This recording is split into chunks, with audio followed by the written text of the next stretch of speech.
کرو، وہ جواب نہیں دیتا، کلا بازیاں کھانا شروع کر دیتا، ٹمک تو الزامات اس کے ذمے 50 سے زائد سوال ہیں، جن میں سے آپ کے سامنے پہلے بھی رکھ چکا ہوں۔ اس بدبخت نے رسول اللہ صلی اللہ علیہ وسلم کے بارے میں پتہ کیا کہا؟ کہ یہودیوں نے کہا تھا، کہتا یہ ہے کہ یہودی کہتے تھے رسول اللہ کو معاذ اللہ ثم معاذ اللہ، یہ کل کا چھوکرا ہے۔ کیوں؟ بغیم بینہم، مولوی ان کے بڑے بڑے جو پادری بیٹھے ہوئے تھے وہ کہتے تھے یہ کل کے چھوکرا آ کے ہمیں بتائے گا۔ مجھے بتائیے کس یہودی نے کس کتاب کے اندر رسول اللہ کے بارے میں یہ بکواس کی ہے؟ یہ جھوٹ بولتا ہے، چاہے یہودیوں کے اوپر الزام لگا رہا ہے، چاہے الزام یہودیوں پہ لگا رہا ہے، لیکن یہ بات بھی جھوٹ ہے۔ حضرت علی نے کہا کہ جس وقت مجھے خلیفہ بنانا تھا اس وقت بنایا نہیں، اب عثمان کی شہادت کے بعد سارا ملبہ میرے گاٹا فٹ کرنا چاہتے ہو، عجیب و غریب الفاظ۔ پہلی خلافت جو پوری ٹرو اسلامک ڈیموکریسی کے ساتھ اسٹیبلش ہوئی ہے نا اوپن مجمع میں، وہ حضرت علی کی خلافت ہے۔ حضرت علی نے کہا کہ دیکھو ہوں سب کچھ بگاڑ کے میرے گاٹے فٹ کرنے لگے ہو لوگ۔ یہ علی حضرت علی نے کس ٹائم کہا ہے، کس وقت کہا ہے؟ جھوٹ بولتا ہے، جھوٹ پہ جھوٹ بولی جاتا ہے۔ اور پھر وہ جو پورا کلپ بنوایا، میں کوڈ ورڈز میں بتاتا ہوں، میں برکت کے لیے بتاتا ہوں، اور جب انسان کے دل میں بغض نہ ہو تو انسان اس طرح کی بات کرتا ہے کہ محدثین نے کون سی خدمت کی ہے جی، نام نہیں بتائے۔ میں ان اماموں سے پوچھتا ہوں یہ آپ نے دین کی کون سی خدمت کی ہے، یہ روایت لکھ کے۔ میں نام بتاتا ہوں، آخر میں جا کے تو 100 تردیدیں کر لے، جو تیرا مقصد تھا تو نے پورا کر لیا۔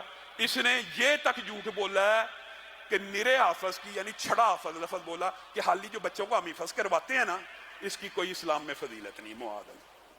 اور اگر یہ سمجھتا ہے میں جھوٹ بول رہا ہوں تو ان کو کہیں کہ حافظ قرآن کی کوئی ایک فضیلت مجھے قرآن و حدیث سے بتائیں جو چھڑے حافظ کی فضیلت ہو، جس کو قرآن کا حلال اور حرام ہونا نہ پتا ہو۔ جتنی حافظ قرآن کے فضائل ہیں وہ تو اس کے حلال کو حلال اور حرام کو حرام جاننے والی۔ ابو داؤد میں حدیث ہے، مسند احمد کے اندر حدیثیں ہیں، المستدرک الحاکم میں کئی حدیثیں موجود ہیں۔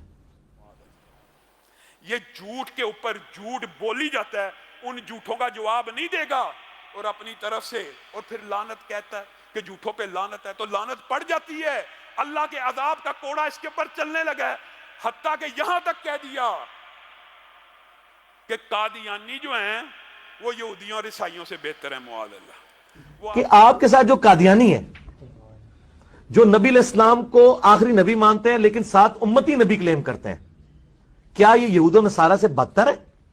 یہود و نصارہ تو آپ کے نبی علیہ السلام کو، میرے نبی علیہ السلام کو سرے سے پیغمبر نہیں مانتے بلکہ تو نعوذ باللہ جھوٹا کہتے ہیں۔ یہ نبی علیہ السلام کو مان رہے ہیں، ان کو آپ ان سے بدتر تو نہ کہنا۔ آپ ریشو پروپورشن پہ ڈیوائن کریں نا۔ جس طرح میں دیوبند بریلوی کے دفاع کے لیے کھڑا ہوں گا نا، میں ہر اس شخص کے دفاع کے لیے کھڑا ہوں گا جس کو آپ ضرورت سے زیادہ فتویٰ اس کے اوپر لگا دیں گے، آپ کو اس کیٹیگری میں نہیں لے کے آ سکتے۔ کس طرح وہ آپ کے نبی کو مانتے تو ہیں۔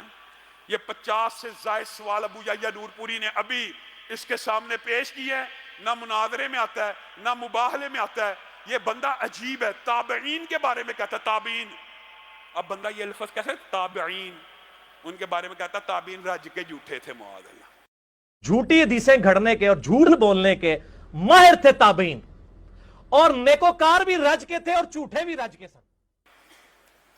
تیرے سے بڑا جھوٹا کون ہے؟ تابعین کو کہہ رہا ہے تابعین رج کے جھوٹے تھے، صحابہ دین سے پھر گئے تھے رسول اللہ کے جانے کے بعد۔ اس کے اور رافضیوں میں کیا فرق رہ گیا ہے؟ امام ابو حنیفہ کے بارے میں جھوٹ بولتے ہوئے کہتا ہے وہ امام مالک کے پوتا شاگرد ہیں، اور امام مالک کے پوتا شاگرد ہے امام حنیفہ۔ امام مالک کے پوتا شاگرد ہے امام ابو حنیفہ۔ یہ اس کی تحقیق ہے، یہ اس کی تعلیم ہے۔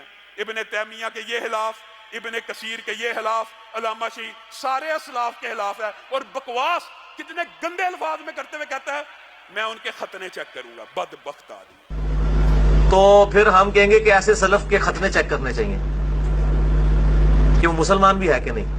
تو میں تو پھر وہ ایک مہذب الفاظ استعمال کرتا ہوں کہ ایسے سلف کے پھر خطرے چیک کرنے چاہیے، تو پھر ہم سلف سے پہلے اس کا لائسنس چیک کریں گے کہ وہ مسلمان بھی ہے کہ نہیں۔ یہ ساری آن دی ریکارڈ باتیں موجود ہیں، ان باتوں کا جواب نہیں دے گا۔ مباہلے سے بھی بھاگا ہوا، ہم نے مباہلے کا چیلنج آج نہیں 2 سال پہلے کا کیا ہوا ہے۔ تو کسی بھی صحابی کے بارے میں اگر یہ عقیدہ رکھتا ہے معاذ اللہ ثم معاذ اللہ، کہ وہ جہنم میں جائیں گے تو ہم یہ نعرہ بلند کرتے ہیں ابو بکر سے لے کے امیر معاویہ تک، امیر معاویہ سے طفیل دوسی تک، نبی کا ہر صحابی جنتی ہے۔ اگر جرت ہے، اگر سچا ہے تو آ کے مباہلہ کر لے، اور اگر جرت نہیں ہے اور علمی خیانت کرنی ہے تو مناظرہ کر لے، دونوں جگہ